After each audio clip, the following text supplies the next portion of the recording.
3 माह पहले कही थी।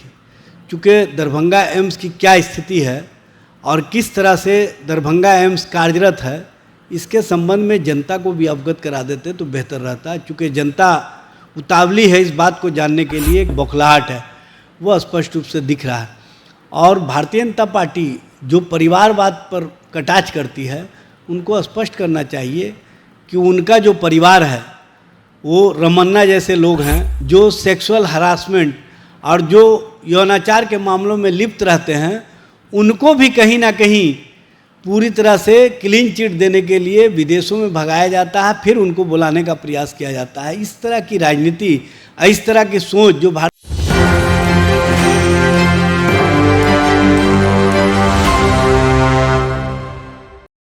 नमस्कार, मेरा नाम प्रिंस मिश्रा है और आप एक न्यूज़ 24 देख रहे हैं। आज जो हम लोग हैं बात करने वाले हैं बिहार दौरे पे जो है प्रधानमंत्री नरेंद्र मोदी हैं और हमारे साथ बातचीत करने के लिए राजद के प्रदेश प्रवक्ता इजाज अहमद हैं, जो कि अपनी बातों से जो है विपक्षियों की छक्के छुड़ा देते हैं। सर, क्या कहिएगा कि आज जो है प्रधानमंत्री का जो है बिहार दौरा है, क्या कहिएगा?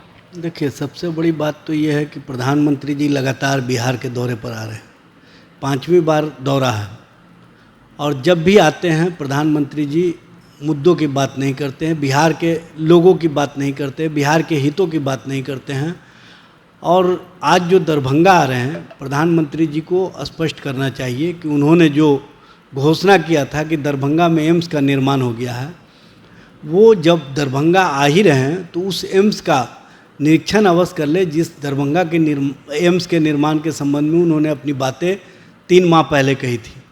चूँकि दरभंगा एम्स की क्या स्थिति है और किस तरह से दरभंगा एम्स कार्यरत है, इसके संबंध में जनता को भी अवगत करा देते तो बेहतर रहता है। चूँकि जनता उतावली है इस बात को जानने के लिए कि आखिर कहाँ पर दरभंगा में एम्स का निर्माण हुआ है। देखिए, भारतीय जनता पार्टी, नरेंद्र मोदी जी पूरी तरह से जनता और जनता के बीच में बेनकाब हो चुके हैं, जनता के मुद्दों पर बेनकाब हो चुके हैं। महंगाई कम करने के संबंध में कोई बात नहीं करते हैं, नौजवानों को नौकरी और रोज़गार के संबंध में कोई बातें नहीं करते हैं। उनको धर्म और भर्म के अलावा कुछ राजनीति नहीं आता है और इसी राजनीति पर अपने आप को टिकाए रखे हुए हैं। लेकिन काट की हांडी बार बार नहीं चढ़ती है। 10 साल में आपने 2 बार धर्म और भर्म की राजनीति से अपने आप को स्थापित कर लिया। अब जनता हिसाब मांग रही है। एक युग का अंत होने को है और एक युग के बाद सब चीज़ का रैपर बदल जाता है। लेकिन प्रधानमंत्री जी अपना रैपर कब बदलेंगे, अपनी सोच कब बदलेंगे, अपने आप को कब बदलेंगे, भारतीय जनता पार्टी के नीति और रीति को कब बदलेंगे, इसको स्पष्ट कर दें, इसको बता दें। चूँकि देश की जनता और बिहार की जनता जानना चाहती है कि एक युग के बाद भी वही व्यक्ति, वही ब्रांड, वही लोग, वही भाषा, वही बातें, ये कहाँ तक उचित है, यह स्पष्ट रूप से उनको बताना चाहिए। सर, विपक्षी कह रहे हैं, भाजपा वाले कह रहे हैं कि 2 सीट जो ऐसा है जहाँ पे लालू परिवार का जो है सारा पूरा परिवार जो है नज़र आ रहा है, एक सारण है, एक पाटलिपुत्रा है।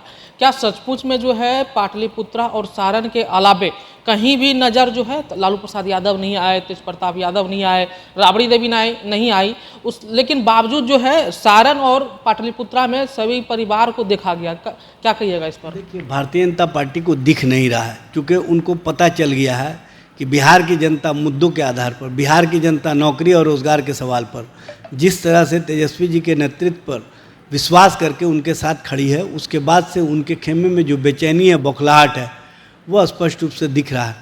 और भारतीय जनता पार्टी जो परिवारवाद पर कटाक्ष करती है, उनको स्पष्ट करना चाहिए कि उनका जो परिवार है वो रमन्ना जैसे लोग हैं, जो ब्रजभूषण शरण सिंह जैसे लोग हैं। उस परिवार को आप कब अपने परिवार की स्थिति से बाहर कीजिएगा?